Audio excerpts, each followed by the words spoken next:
Hello, everyone. Welcome to the very first episode of The Dugout. This is Prince. This is Jordan.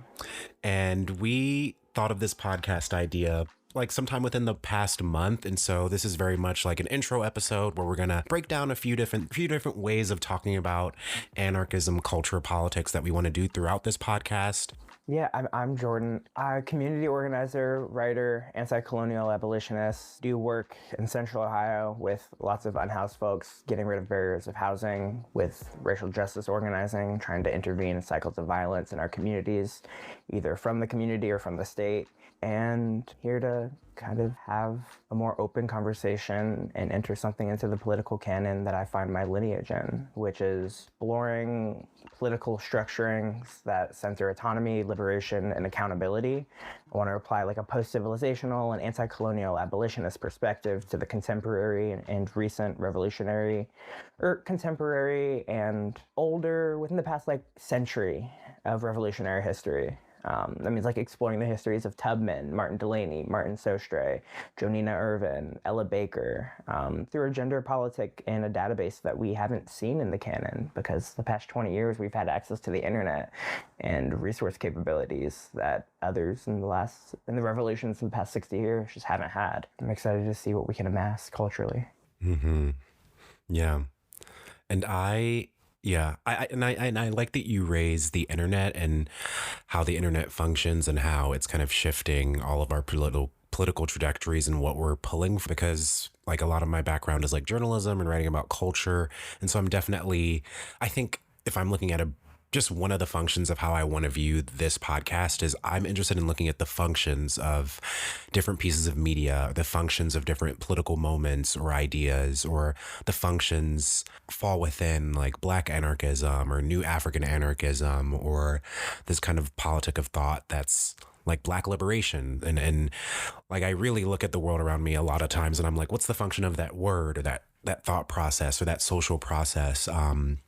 And we'll even get into a little bit later when we talk about the film that we're going to look at. But I'm also interested in the functions of pieces of art and what they represent and what they're trying to teach us. I love conversational podcasts, but I love podcasts that are kind of like segmented and they have different portions, which I'm excited for in this one. And yeah, I really enjoy having space to practice talking about these things and talking about Black liberation and anarchism and just like even the news, because I don't think outside of social media, I'm wondering where people our age really engage with the news on an in-depth kind of level, and like what would it look like for us to model that. Yeah, a little about me. I grew up in Cleveland, Jamaican family. I got radicalized actually in high school. I had social studies teacher who was a part of the Revolutionary Communist Party, and he would at some point he got me and my friends selling newspapers for him.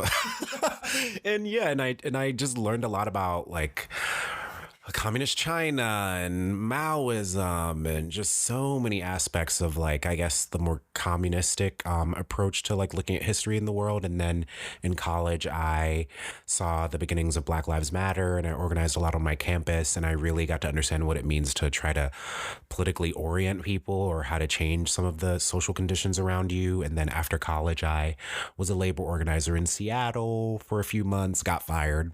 And then I was a bank teller at Compass Housing Alliance, which offered services to people without housing. So I helped operate like bank accounts and sorted people's mail. And that was a really humbling experience. And since then, I've done like a lot of environmental stuff here in Ohio with Black Queer and Intersectional Collective. But I'm I don't know. I took an organizing break in 2020 because a lot of things happened. And now I'm kind of excited to see what I can tap into, what I can learn. And I want this podcast to be a part of that.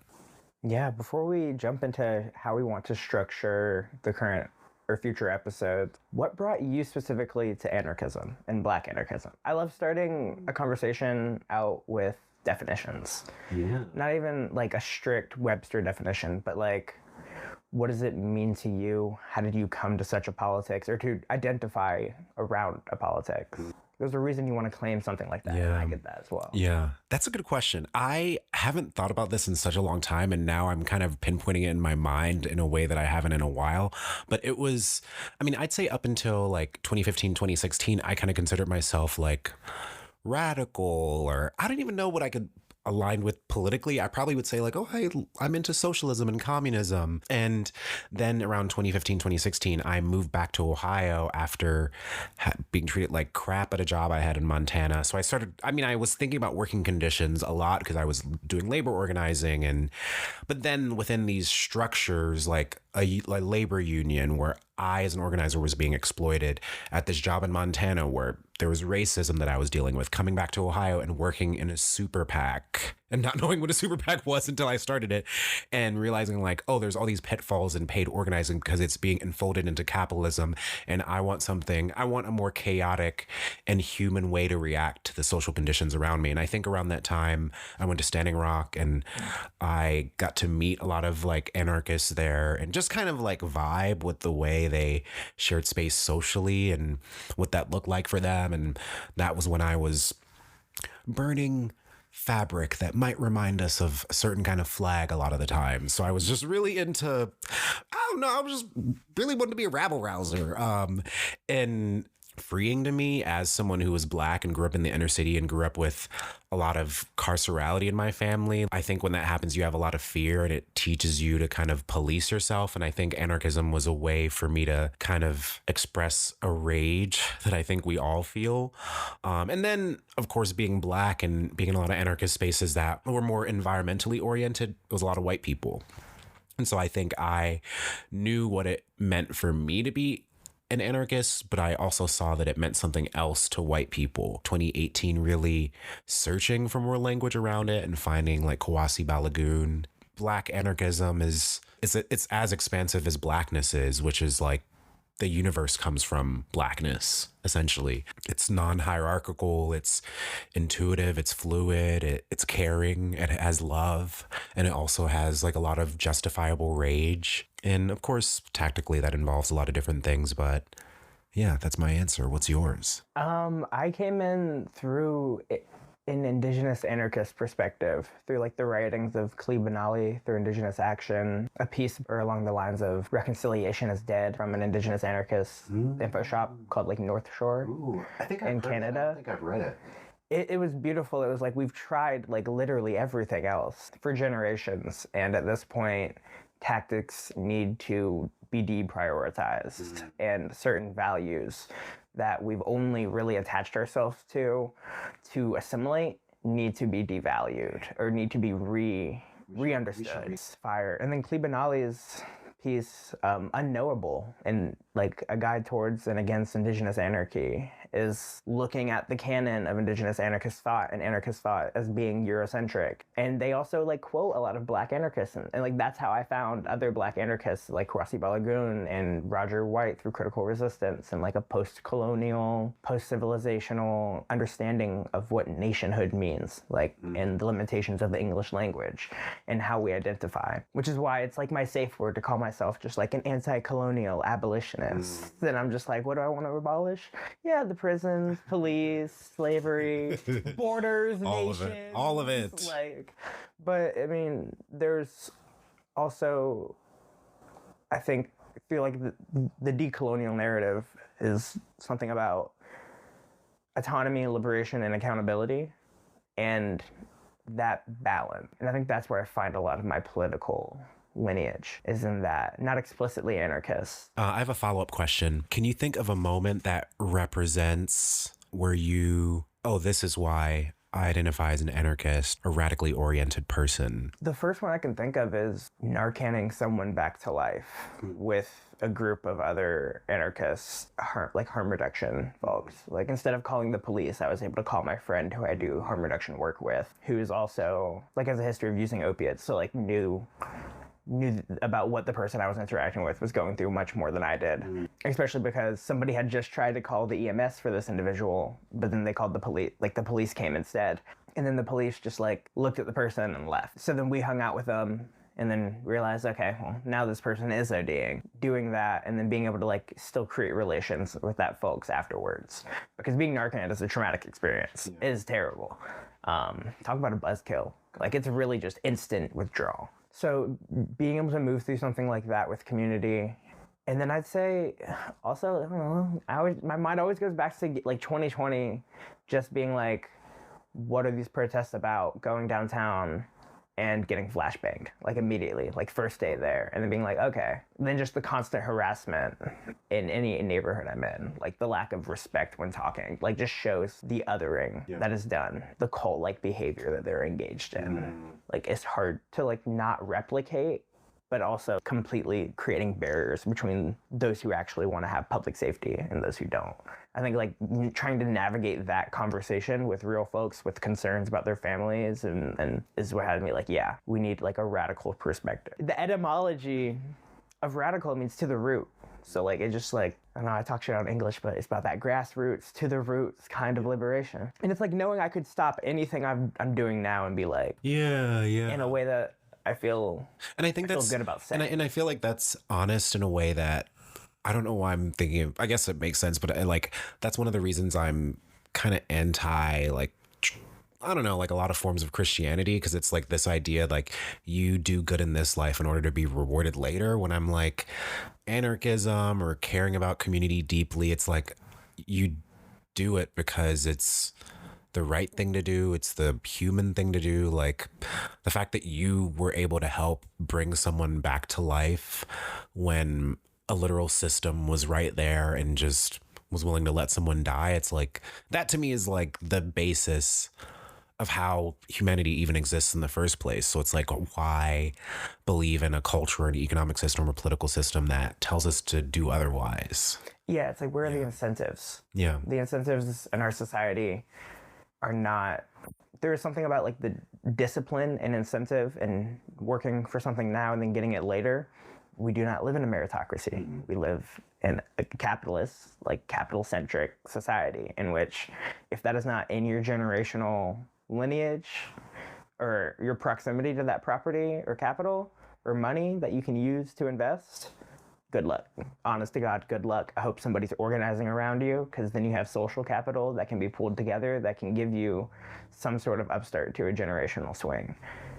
A lot of the moments that I think of are, I mean, one that very much comes to mind is when I was in Standing Rock, and I think it was my second time visiting, and there was a raid of this camp, and I remember running in this camp and helping people like put stuff into their vans, and just kind of like, I think when I have moments where I see history repeating itself and it's the most traumatic parts of human history, I feel like I'm just like deeply aware that as a human being, I have to do something differently, or I have to try to do something differently in order for it to not happen again.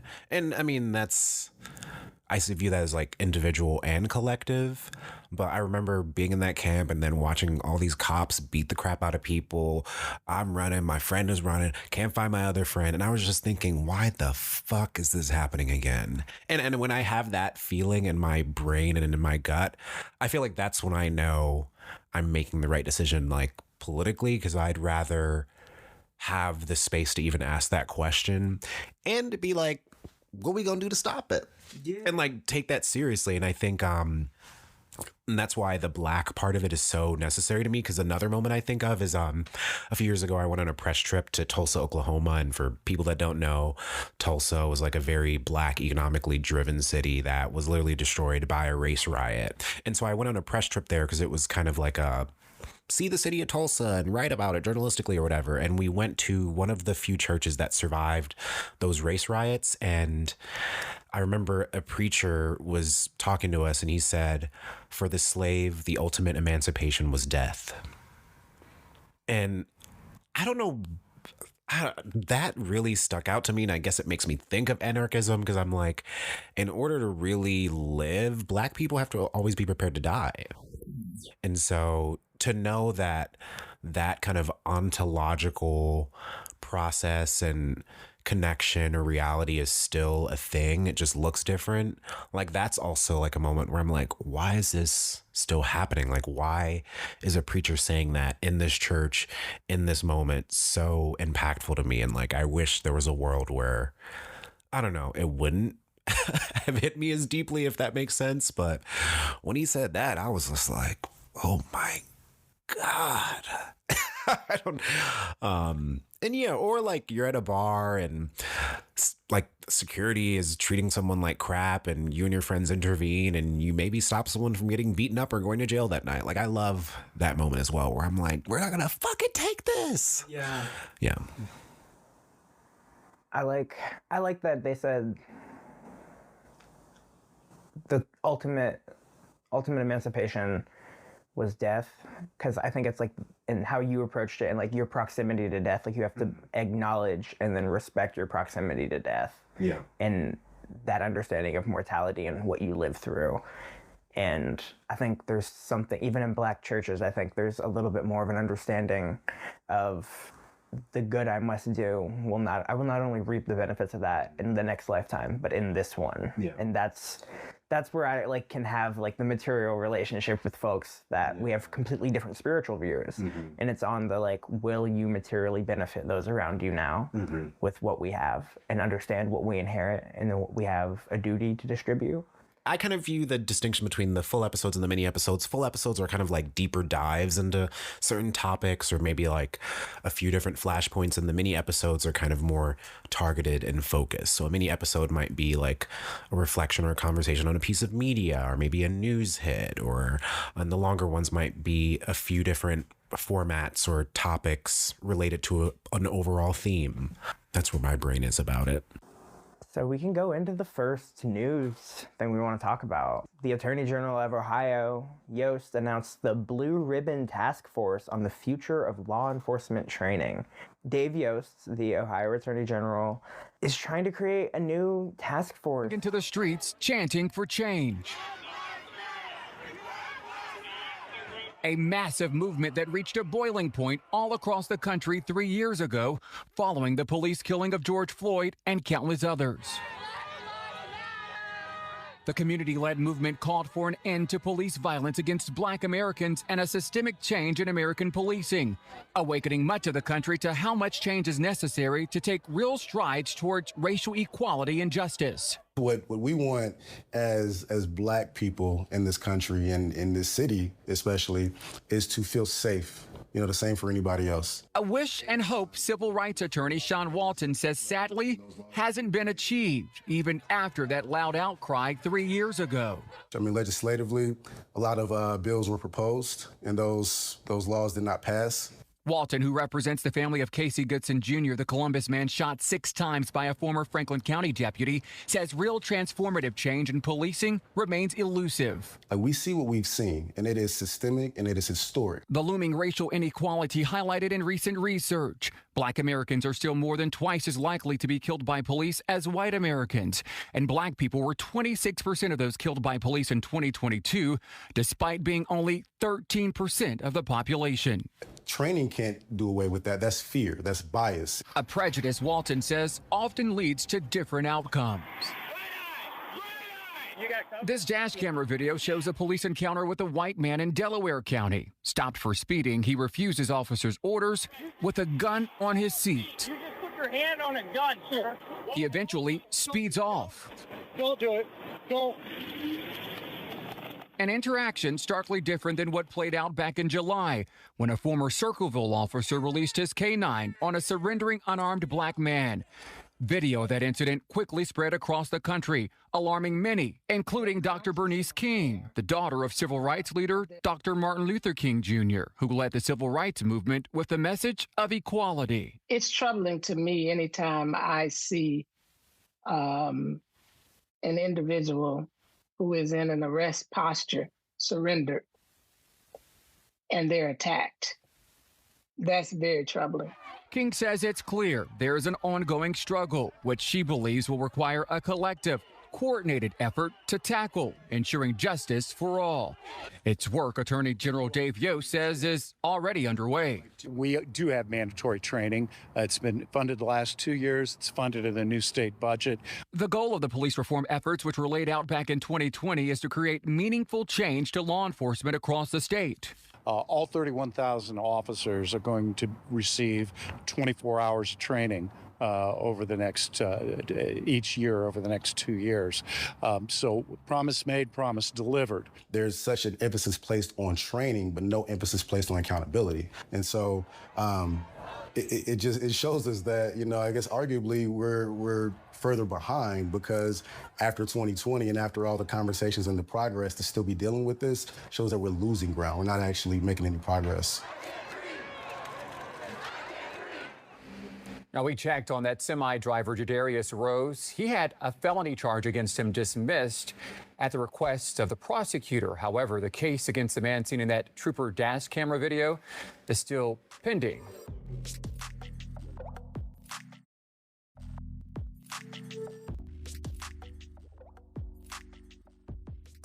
Or has created a new task force in the event of getting more public energy towards cop city sort of rhetoric. They were trying to get a joint task force training facility. Decided it was brilliant to make the director Thomas Quinlan, the old Columbus police chief who was resigned due to social unrest in 2020. They have been the assistant executive director of the Ohio Peace Officer Training Academy, so they've still had a good job even though they left the police chief seat. They went to the Ohio-wide Police Training Center for their quote-unquote peace officers and have been training them there. There's going to be more sheriffs from rural counties, from Stark County. They plan to have 1 out of the 9 folks be from the community. They always like to throw one of those in there. Just one of them. And you're like, how did they even pick that one person? Right, they have one person from a think tank, the Criminal Justice Coordinating Center for Excellence. They are basically the public money and cultural capital that says we need to create more bonds between our policing and our neighborhoods, creating more social capital and energy for community dialogue teams within police departments. More coffee with cops. More coffee with cops. More holiday events where we have cops host dropping eggs. We had an Easter event where they dropped eggs out of one of our police helicopters for the kids to find. And so what about this news bothers you? So there's a local lawyer named Sean Walton, and they spoke on this. The one thing that Walton hits perfectly is that they're not talking about accountability anymore. In 2020, the one uniting force, other than just Black liberation, was there needs to be accountability. From the anarchists to the liberals to everything. Like, people left the streets once accountability was on CNN. Abolition was on CNN. It was in the White House. It was in the national conversation in a way that it hadn't been. And it changed the ways that the police moved. Yeah. And I just pulled up a piece from WOSU that's titled Local Police Accountability Group calls DOJ Review of Columbus Police a misstep. And this is from September 2021. And it mentions on Thursday, the U.S. Department of Justice accepted Mayor Andrew Ginther's an invitation to conduct a review of the Columbus Division of Police, but one local activist group doesn't think it's the right move. The review comes after Columbus officials called on the DOJ to look into racial bias in the police after 16-year-old Ma'Khia Bryant was shot and killed by an officer in April. Sean Walton is a local civil rights attorney and co-founder of the Columbus Police Accountability Project, a Black-led collective of various community leaders that fight for federal oversight. And so in this, so Sean Walton has like a very clear history of like advocating, to your point, of accountability, and has this organization that works towards that as well. Yeah, I mean, we've worked with Walton with the family of Casey Goodson and now with the family of Takaya Young to try to like gauge what accountability is and really expose the contradictions when we bring that to the city, both in the streets and in the courts.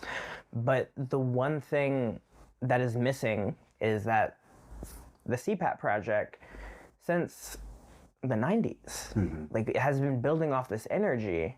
Not the CPAP's been around since the 90s, but they're building off this energy of we want an investigation.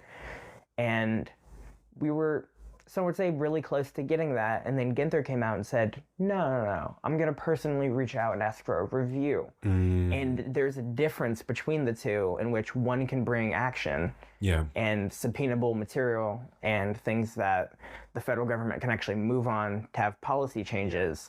And one is just, here's what we kind of think about y'all.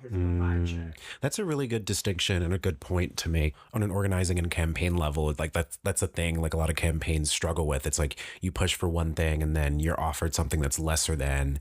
And so what do you call a win or what is a loss?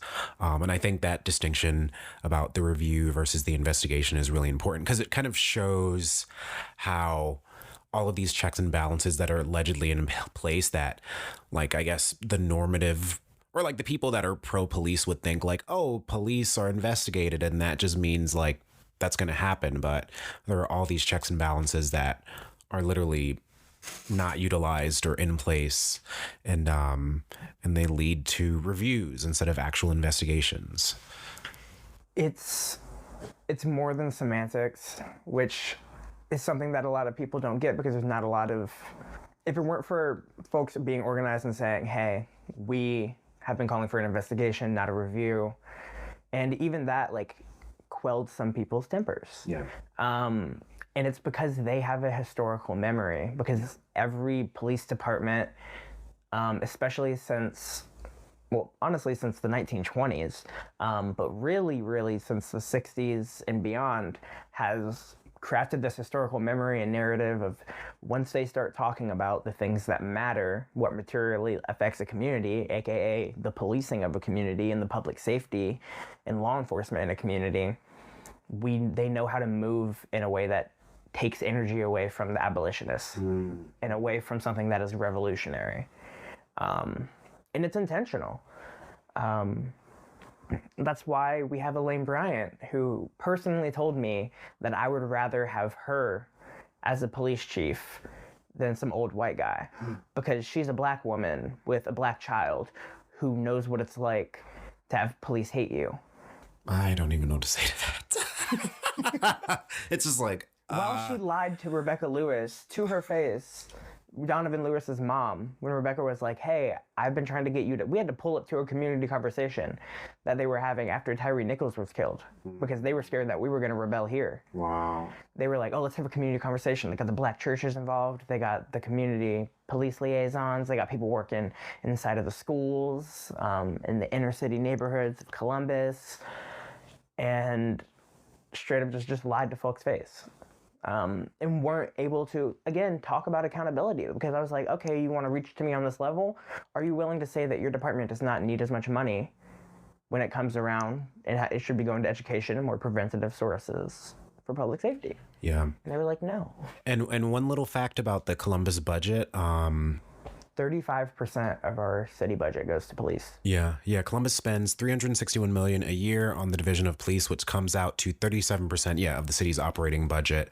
And if we're even just looking at like the cost of probes into alleged, or I guess I say alleged because I'm literally reading off of the Columbus Dispatch, but the cost of probe into Columbus misconduct during protests costs roughly more than $615,000. So if we're also looking at like, to your point about where money is being allocated, one thing that I think is obscene about policing is that so much is invested. It's essentially like investing in local armies to go into our communities and murder people and brutalize them. And I mean, the police are the people breaking the laws. And so I don't know. When I think about it that way, and definitely reading through this news piece or this announcement of this, what would you call it? It's a Press release? Or it's like they're starting a task force. The task force. Okay, yeah. And I reading through it, like what I found frustrating is that they're using language that is kind of making progressive nods to some of the demands that organizers and people had in 2020 about accountability. And they're saying things like, oh, we want to have the same tactics used across policing, no matter where you are in Ohio. Like we want, like they're kind of advocating that they want to create a new pattern, but their definitions of accountability and fair policing and community intervention is far different than any of our definitions of it. And I feel like that is what is manipulative about like the language and the positioning, because it's just kind of like, I want social workers in the community. I want all these things that aren't punitive in any way, but they're kind of mixing language in order to conflate community care with police having more training invested in them. And it's also like, maybe I think we talked about it before, but it's like when they're typically doing things like this, they also have a long game. So it's like, I think they're also thinking towards like whenever the next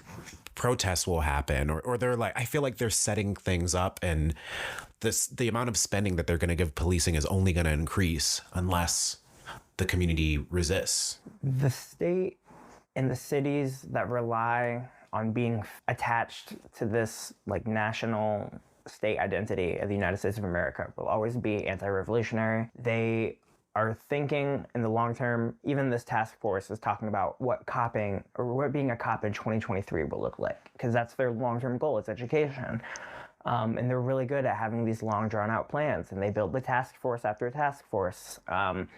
But what makes it inherently anti-revolutionary, especially from an abolitionist perspective, someone who does campaign work, who's looking towards pushing those non-reformist reforms, and then ultimately doing the grassroots work for abolitionists, autonomous, just programs to be developed. They want more policing in mental health crisis. They are talking about more training and more repetitive on-the-ground based training for their officers to deal with all the calls that they receive, when they should not be the response.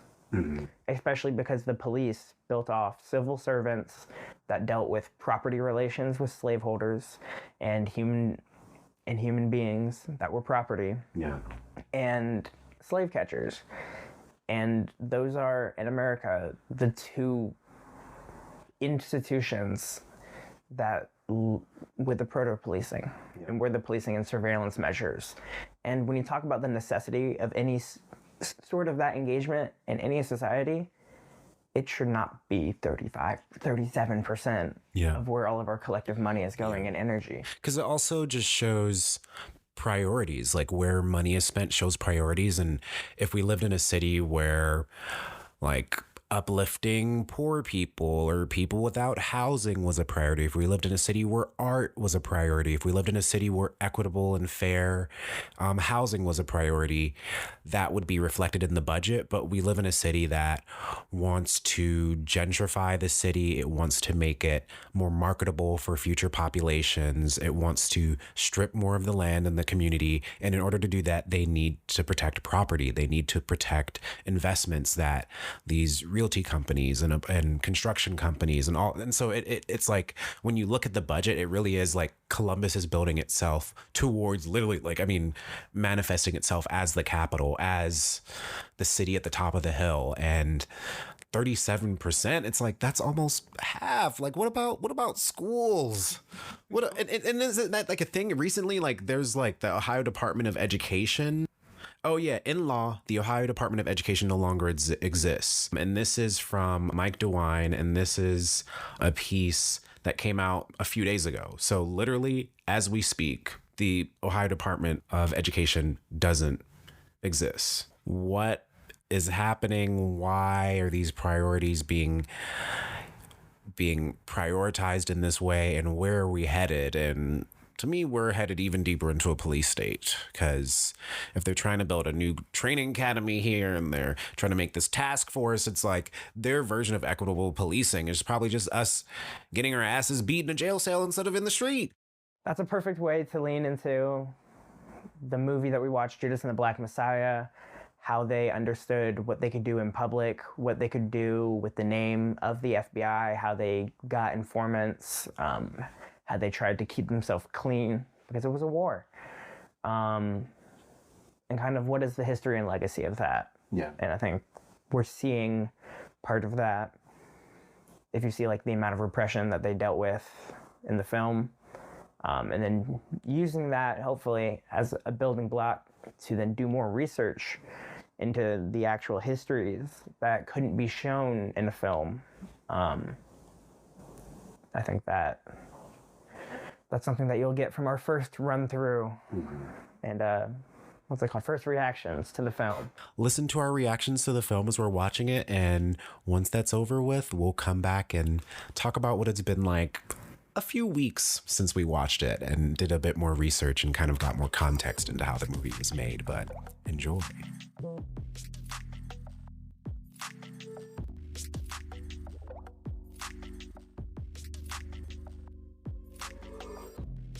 We are getting ready to watch Judas and the Black Messiah.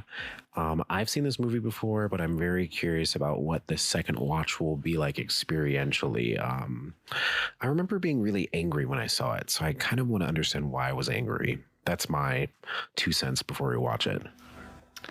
I've heard a little bit of critique about it, but also some praise, and I'm excited to finally, experience it firsthand.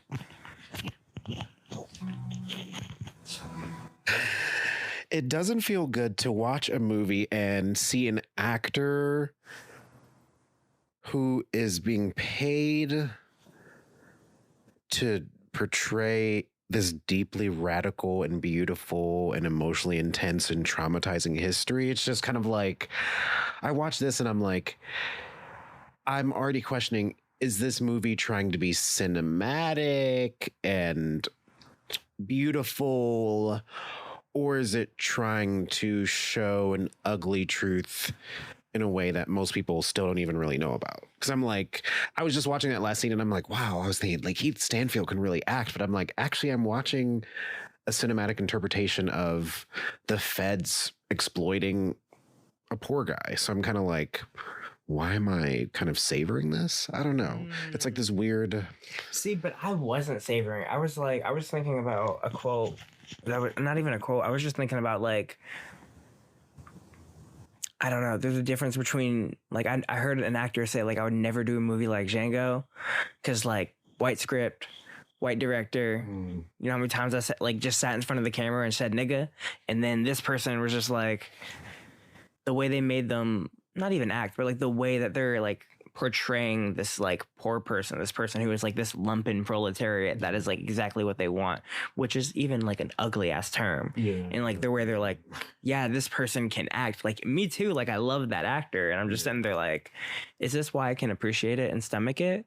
And I don't know if that's something to say for the writers, and I don't know much about the production behind this until I can like really like study their intent or what I can like project their intent is. But there's also the intent of like the actors in the film that want something that's not like this. Or not like this, but want to have something in the portrayal that they'll put in every take. And some of them are so big that they'll be like, I'll pull out if I can't act it like this. Yeah, that's true. Like who's shifting the process behind the scenes. I don't know. I just think it's interesting. Revolutionary aesthetics, and then putting that in the form of a film, which is another aesthetic. It's like, is this being honest? Well, no, I mean, everything has a bias. So it's like understanding what lens does this bias give us? Because it is a film. There's so much to the medium that can be portrayed and like what needs to be portrayed through film. And that's something that we can like critique, which is like what was said through here that was like not useful in a book. Like that's why like a lot of movies are a lot of actiony stuff, because it's like things that are told, not said. But even that is a trick to make writing more individualistic. So that's true. I can say I did like in that first scene or that interrogation scene, I like that you just saw the blood dripping on the ground, and I feel like depending on the viewer, you would either interpret that as like, oh, I guess he like hit his head or something, or like if you're actually watching it more accurately, I'm like, oh, the cops beat the shit out of him as soon as they arrested him, and he's like probably, I don't know. Okay, so I will say this. He got stabbed by the person that ripped through the thing on his way to leave. So that's why. But they didn't render him any medical aid. Okay. They let him interrogate him while he was still bleeding out. Okay. He got stabbed in the fucking chest, and they didn't render any medical aid to this homie. And then they interrogated him to make him a Judas to this new black messiah that they all have just been indoctrinated with by their employer. Yeah. Like, want to talk about where the religious implication is coming from? It is coming from the FBI, not necessarily the community movement spaces that is making these people black messiahs. Though that might be how we think about them now, or how they're being like semi-portrayed in this film. But I don't know. There's something to the fact that this whole, like, the leaders we must cut out, and like how they define and attack leadership is how we react to how they attack our leadership, and then how we maybe form or like decide like what our leadership is, because we're so used to defending certain qualities about them that are being attacked by the state. That we can't even like use the word, like leader sometimes has like a negative connotation, which it doesn't always have to, when people like think about like what is the longevity of leaderhood, like am I the messiah or one part in this action? Which is an interesting to say about like the BLA book earlier, which is how are you like the author, the interviewers of Millennials Are Killing Capitalism were like, you didn't add a radical historical perspective when you analyzed them, because then you would have understood them in the concept of an ongoing war against being classified as citizens, because a lot of them were attached to the provisional government of New Africa when it was in creation and alive and like spiritful. So there is something about how they were like legitimately identifying themselves and how they engaged in a historical lens. And I don't know. And I also wonder, what year is this? What year? It's after Malcolm X was killed. So I'm thinking like 70s, though. I don't want to say some fuck shit. I don't know. I guess I'm just wondering what. Oh, I guess it's Free Huey, so he hasn't gotten out of jail yet. So maybe this is like 71 or 72. I don't know. Yeah, because if this is during the Free Huey stuff, that's a very particular time.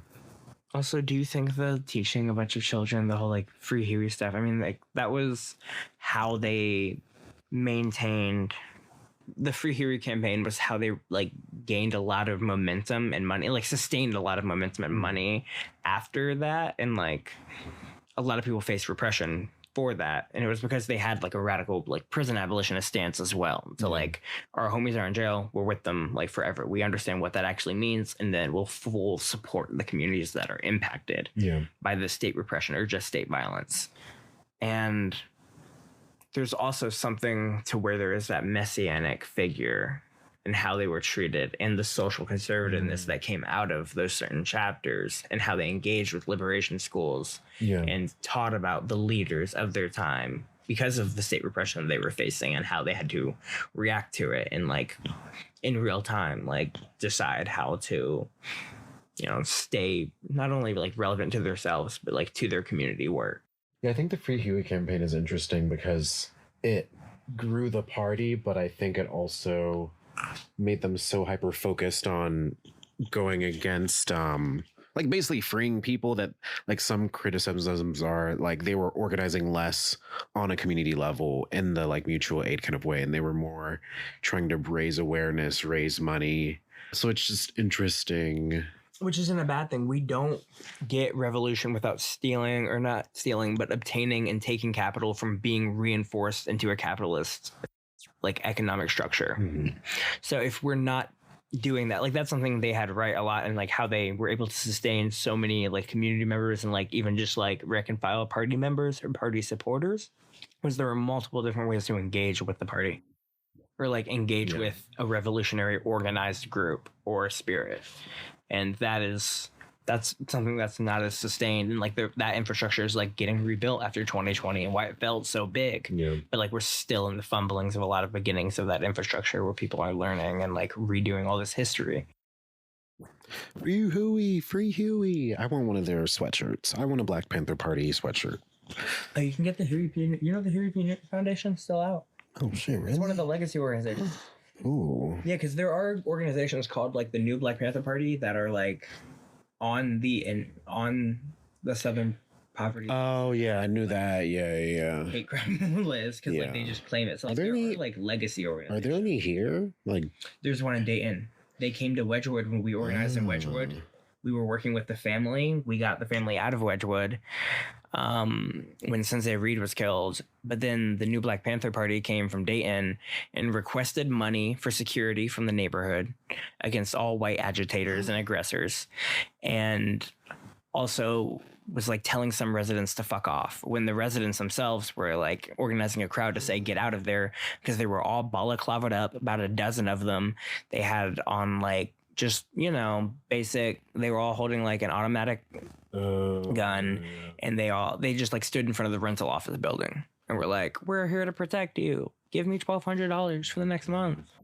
That's so good. And it's like there's it was. That's so ghetto. It was. But the thing is, there's something to say about like, okay, like these people are going to come from out, but nobody asked for them. Exactly. Yeah. So like if you're asked to come and then you're like, hey, I kind of need $1,200 for like, I need to stay here and like need a place to be, and you asked me to come. That's different versus I am the new Black Panther Party. I mean, it's the militant version of someone rushing up to wash the windows on your car when you're at a stoplight and they demand money from you, and you're like, I didn't ask you to be here. That's also the kind of militancy that people would claim as anarchistic or like anarcho-terrorist, which is not engaged by people who are like legitimately identifying or claiming with any sort of like anarchistic or autonomous decentralized school of thought. Yeah.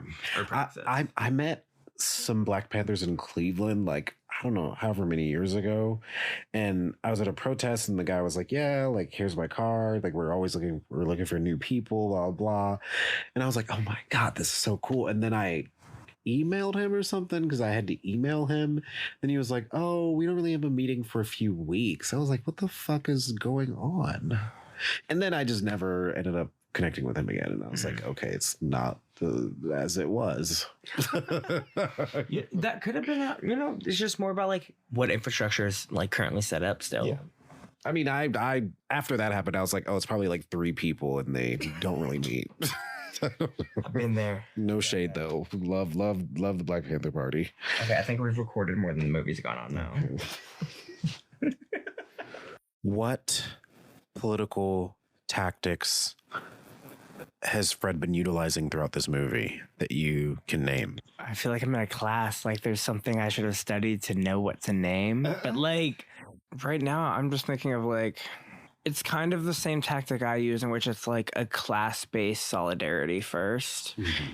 To like break people into a comfortability or a vulnerability to where they're able to accept things that might not be their perceived truth and start to understand what that might mean in a collective sense. Yeah. Especially when they talk about like, we pay them, it's our taxes. Like, I feel like that's something that like every person, every American, whether or not you want to be classified as an American or not, or if you've even gotten that far into like political sovereignty or thinking, I don't know. What do you have specific things in mind that you're seeing? I like in this scene that instead of looking at the division or the oppressive elements of the racial dynamics of their history with, what's this group that they're talking to? I think it's the Disciples. The Disciples. Instead of doing that, he's expressing very explicitly their shared conditions and why they have common ground for their revolutionary tactics that they do use or could utilize. And so he did the same thing with the gang, but with the gang, it was different. It was more like he expressed a collaboration based on, to these people, he's saying like, we're up against the same systems. To the Black gang, the Crowns, he was more like, this is already our city. We just need to work together to really take ownership of it consciously. And so it's more of a shared vision as opposed to in a shared offensive, which I think on a like argument and philosophical level, it is like a very smart way to get at the same goal. And so I think I'm kind of like looking at this scene and I'm like, wow, the way he articulates his arguments is very interesting and also very smart. Because if you're going to a gang and like and territory matters, you're like, we're not fighting for territory in the way that you're imagining. And this is already our city on like a socio-political level. And even that makes whoever you're talking to think in expansive terms. Yeah. Of what they care about, like territorially. Yeah. Yeah, so I just think in terms of him being an orator or him expressing Fred Hampton's oration, the visual expression of solidarity to me is also very stimulating on a cinematic level. Okay, there's nothing to even say about it. Like, the whole religious context around this is also pissing me off because there is no Judas to this Messiah. Sure, the party dwindled without it because maybe that's something to say about the infrastructure set up for the organization, but not to say about what a movement as a whole is capable of doing. Okay, wait, can you say that again? Because I also think that's propaganda for religion and why they put it in this context of like state and religion. Yeah, basically, I don't know. There's this really amazing YouTube channel called Like Stories of Old, and they do all these. And basically, there's a few different film criticism videos that they do about masculinity, and there's one about war where it basically talks about how it makes a critique of war cinema as a genre, or parts of it where it's like if you lionize soldiers during wartime, you show these young people who go into this naive process and get hardened by it. It's like there's certain implications that the war genre of film has that it should be accountable to if it's visualizing something that's so horrific and is so needlessly, it doesn't need to be further visualized. Humanity has already experienced this, so why put it on screen in order to be artful or to like make a profit? And I think no, because there's something about what sells these movies. Yeah, and I white think suburban people who in a do not similar know what that war is like. Yeah, and so in a similar sense, I think this is interesting because it's a different kind of hero's, and the reason I mentioned war because it's also about the hero's journey. It's like man as a gender, as a construct, our individualism is built into this idea that the world exists for us to find our greater purpose. For war, it's like, I'm going to go to this war and I'm going to fight for my country in order to achieve my greater purpose. I'm going to be brave, bold. And what she is pushing against in this scene is like, you have this revolutionary hero's journey, but that isn't as accountable to community or to what actually needs to survive in the way that you think it is. He has his revolutionary purpose is LA that this author had. Okay. Of like when they went underground, they were doing all these things like beep boop beep boop beep. I really enjoyed watching Judas and the Black Messiah again, and I mean I kind of mentioned it during the listen through, but when I first saw the movie, it did kind of make me angry. But when we watched it together, my second viewing, I kind of liked it a little bit more. Even though I come to like a 6.5 out of 10 for it. Did we? Yeah. This always happens. I always watch movies and I'm like, oh, I hate this. And then a few weeks later, I'm like, actually, it wasn't that bad. But I mean, I guess like looking back at it now, I still see some of the flaws that I saw the first time, which is like, I will always come back to, can Hollywood make a meaningful film about Black history or radical history if Hollywood is in service of capitalism or distortion of history in order to tell a better story? I think that's a complicated question, but watching this movie again, I do think there are clear flaws in terms of like a Hollywood movie depicting a anti-capitalist organization like Black Panther Party. Like that to me already, I'm like, how do those two things fit in the same sentence? Why is Jay-Z a man who used to sell crack to his mom on the soundtrack? So it's just things like that where I'm like, on an inherent level, I can always kind of argue against it. But I did point out during the listen through, I liked that the movie at least kind of expressed some of the tactics that they utilize. So having an office, a community center, offering food, offering education, kind of looking at the ways that they practiced and showed solidarity cross-racially or with other like gangs in the community. And so I think on a tactical level, it was kind of an interesting and somewhat heartfelt depiction of what the organizing or organization's life could look like in terms of the tactics they utilized, in terms of it being like a nuanced approach to like the gender politics in the party and things like that. Didn't really do anything on that level. They didn't really touch. I mean, there was that one scene where Fred Hampton is teaching and Lakeith Stanfield's character tries to like hit on some girl, and he's like, but even like when they bring that up, it's kind of like, it's like, you don't hit on a sister. How about you just not sexually harass anyone? But of course, like I don't know if you've read A Taste of Power by Elaine Brown. I mean, her book at least is like very dogged about a lot of the really bad gender politics in the party.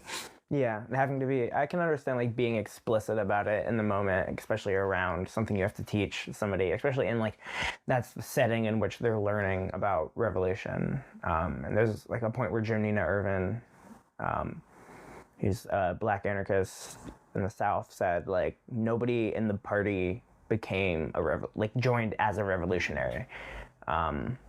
They all got revolutionized through the communal education, the study, and doing the work. And I think that was shown a lot in the movie that I appreciated. I don't know how else to say that. There was like the honesty of the film and what could be portrayed through a medium such as a film, I think was done pretty well. Like there was some conversations where I was really looking forward to see how they showed masculine leadership, and how that affected interpersonal ways. And I don't know. I think Hampton was like a great speaker and people talked about him a lot, but he was like the center of this whole film. Like even when these two separate people fell in love. Actually, wait, I'm remembering the film wrong. Yeah. That was Hampton and that one chick talking. Deborah Johnson. Yeah, never mind. Yeah, because there's the scene near the end where she's quite a bit more pregnant and she's kind of saying like, how are we going to raise a baby in this environment? And he's kind of saying like, oh, do you regret it? Do you regret having a kid with me? Or like, and he's kind of saying like, oh, the revolution will always come first. And I like in that scene, at least, like her character is allowed to push back in ways that are meaningful. And you can see Fred Hampton kind of paying attention. And I mean, maybe that's kind of telling because like we did a bit of research and Deborah Johnson and her son have both seen the film a bunch of times and like it. I mean, the one thing I'll say is someone who was I can't remember who it was that was in the party. Like the one thing they mentioned about the film was Hampton was just cold in the movie. Yeah. Like a lot colder than he was in person. And that's what I think the only thing that I notice of them like leaning towards this like lionized figure of leadership is like he's very direct on the point, never misses a beat, except for when they get pushed back. But even when he got pushed back, he did not stop saying, do you regret it? Yeah. Do you regret it?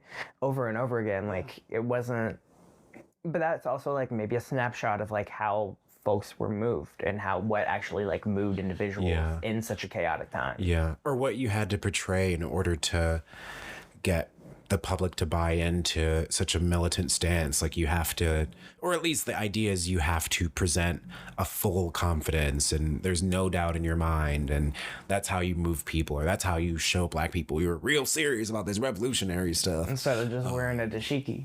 Yeah. And so I do think that's a really good point because a lot of the writing that I'm interested in, because I'm kind of working on a collection of essays right now. And one of the things that I want to talk about is kind of like a big theme in it is Black notoriety and what it does to people. And I'm interested in what it does to like people on a cultural level, a creative level, and also what it does politically. Because like you can look at like someone like Huey P. Newton, and I wrote an essay about him a few years ago where I talked about the pitfalls of kind of his notion of revolutionary suicide. So this idea that in order to really be a revolutionary and to oppose these oppressive conditions put on us by capitalism, colonialism, racism, you have to be prepared to die a political death. Like you have to be willing to, like, basically, like if you're defending yourself righteously against a system, you have to be prepared for that system to kill you. And I think like that's a very kind of masculine kind of thing to present. We also just come to that conclusion and appreciate that when the person in the pastor in the church told you that the slave's ultimate emancipation. Yeah. Mm-hmm. Yeah. So honestly, I guess I never thought of it. Dang. Okay, you're a Takoon over here. Oh my God. But yeah, and so I think it's like really fascinating because that's essentially what the pushback is in the film between Fred Hampton and Deborah. She's like, in order for like this all to exist, we have to care for life right now, and that involves my child. And for Hampton, it's much more possible because he's a Black man who has less to lose, in air quotes. And so it is interesting like what the film was presenting on a gendered level, but I do think it could have been more direct in certain ways with that in order to kind of show us that it was really trying to do that work instead of like presenting it in kind of droplets. And I also think, like, have you seen Selma? No. Martin Luther King, the Montgomery, it's not the bus boycotts, it's the voting rights campaign. But Selma is like a black biopic about MLK for like the Selma voting rights campaign. And there's also a moment there where him and his wife, like she says, like, it's hard to raise a family in this. And so you can see this as a theme throughout these black biopics or these biopics about radical black histories, is that the kind of labor of gender is also on display, but it's, I don't know, I feel like it could be taken a few steps further in a way that I think would be meaningful for audiences to see. Yeah, I don't know what time he was in a relationship, but MLK was also going down to the pool hall in every city he went to go propagate the word, but then also cheating on his wife a lot. Yeah. But I don't know if that was like during the time of fatherhood as well. Oh hell yeah, it was. He's spreading his seed all around. Yeah, theoretically. There's a new book that came out recently about MLK. That's like another bio. But I've heard it's good. So, I mean, speaking of like biopics and things like that, have you seen any good black biopics that are related to like black history, radical history? Is that out there? Even like maybe not like, I'm guessing more black, but like even non-black. No. What have you seen? Watch a lot of movies. Motorcycle Diaries. I've read parts of it. I've seen clips of the movie, and it like. But here's the thing: the clips of the movie made Shay look a little way more pro-indigenous than he actually was. Like when he talks about like the different cultures that he's going but it's also like a different culture of migrancy. Yeah. What about, there's a 3-part film, there's a trilogy on Che Guevara. Never seen it. Damn, you gotta. There's also one that's yeah, I think actually, now I'm thinking about, like, I've seen a lot of these. See, I've read a lot of the histories on it. You gotta see. But what about Roots? Have you seen Roots? I've not seen. Oh my fucking God! We're gonna have to come back after. Okay, whatever. No, not everyone needs to see Roots. It's literally the foundational traumatic slave movie. But and it's, of course, was a book originally. But for me, Selma is a really, I don't know. I'd honestly be curious what people think of, who are like the MLK scholars out there. But I saw Selma. It came out my senior year when Black Lives Matter was popping off after Michael Brown was killed. So I was in the beginnings of like protesting a lot. And honestly, watching that movie, it re-traumatized me because I was like, oh, I'm living through this history now as a 19-year-old, 20-year-old. And I think, I don't know, I watch that movie sometimes when I need to be comforted or I need to realize why the hell we're doing all of this. I mean, one of the worst black history biopics I've seen is the Harriet movie that came out a few years ago with Cynthia Erivo. I've heard about it. It's bad.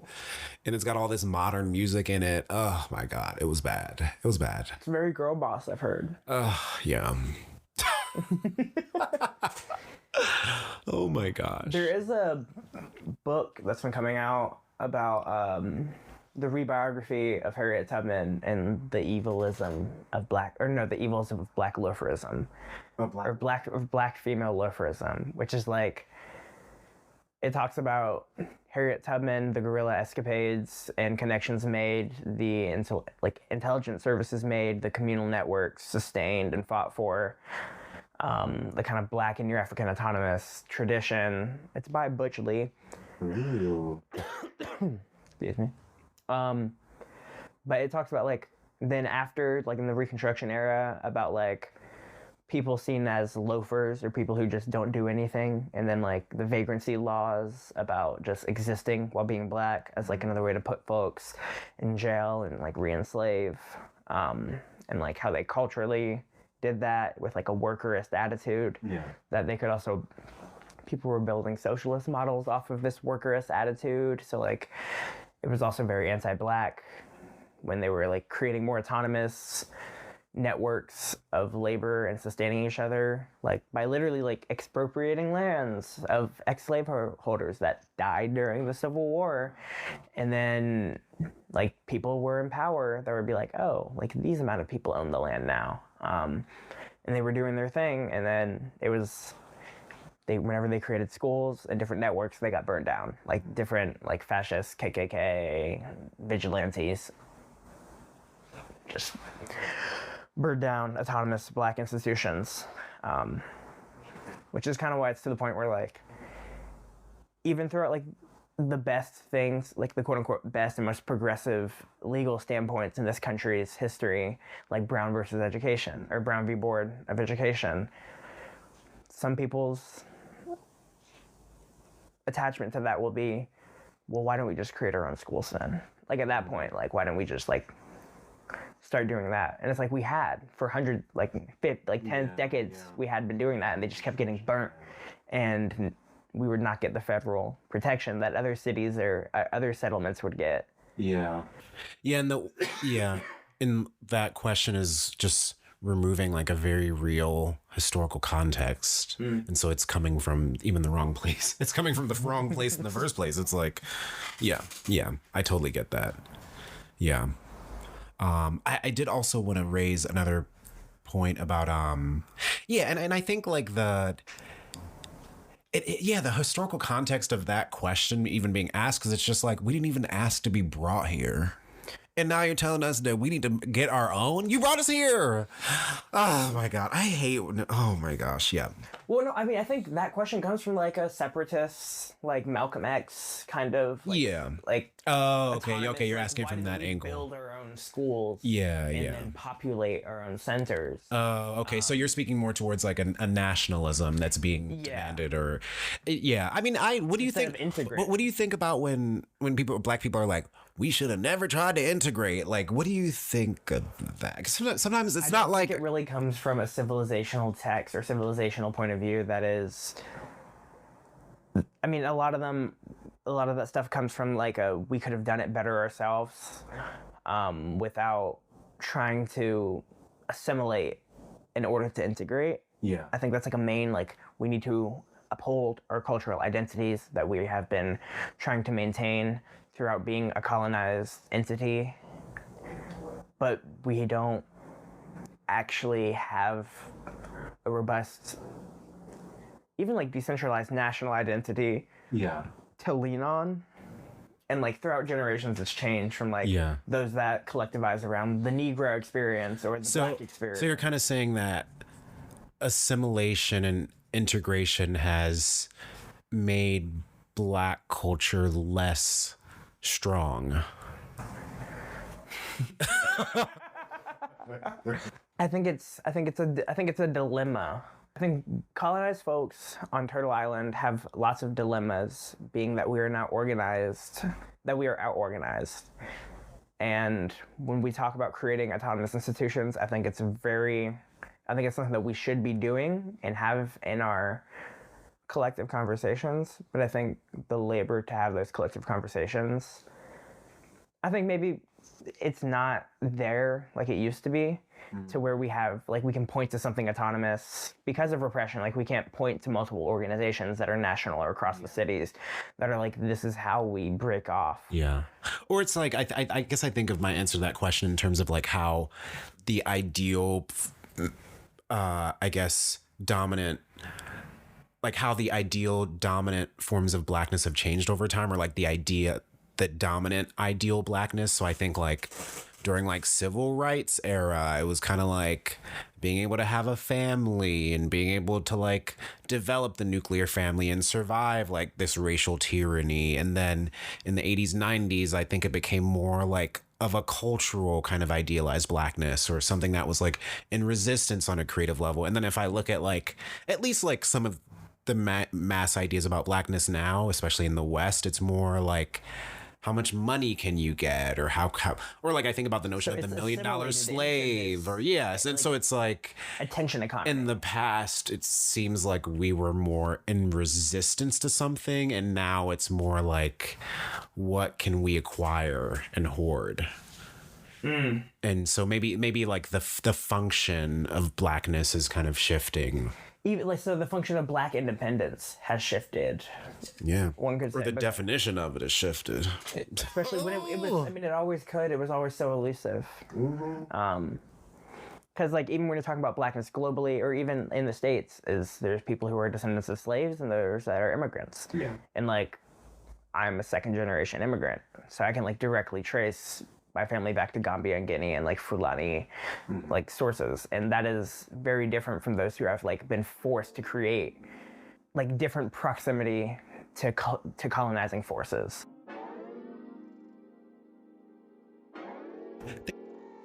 To this episode of The Dugout. We really enjoyed getting into this really intense and good conversation around Judas and the Black Messiah, some local Ohio news related to policing, and kind of breaking down our perspectives on how policing is represented, how it's changing, and where it might be headed.